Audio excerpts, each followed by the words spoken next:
This article from the editorial board of the Washington Post, which tries to claim that the ICC shouldn't go after Israeli leaders, is one of the most disgusting and deranged articles that I have seen in months, and I want to debunk the key talking points from this article, which are, first of all, that brown people have committed worse war crimes, so that makes what Israel does okay, focusing specifically on their use of the Syrian civil war. Second of all, that Israel has free and independent media, so they're going to investigate themselves. And finally, that Trump will sanction the ICC, and so this means that it's not acceptable. As I say, the first justification that they give is basically that Bashar al-Assad is worse than Netanyahu, so that makes everything okay. They call his campaign of ethnic cleansing bloody. They refer to the fact that he killed 500,000 people, many of them civilians. But what they don't tell you is that the single bloodiest year in the Syrian civil war had a civilian death toll of about 36,000 people, which is a ridiculously high number.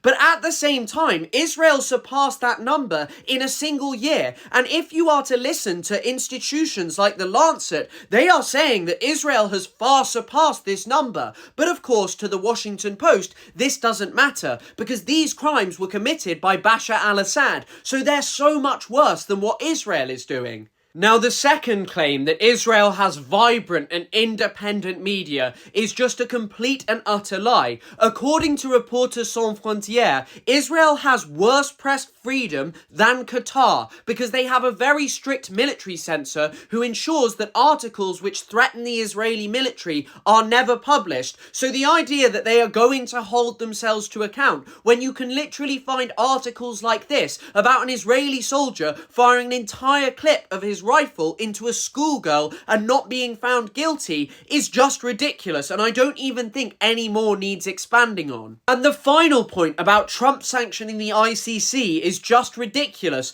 because international law cannot be decided on the whims and wills of whatever American president is in power. There are billions of other people who inhabit this world who are not Americans and deserve justice just as much as they do. And even this article notes that during his last presidency, Trump sanctioned the ICC before it went after Israel. So the idea that this means that we just shouldn't hold Israel to account is fundamentally ridiculous and shows you why institutions like the Washington Post cannot be trusted.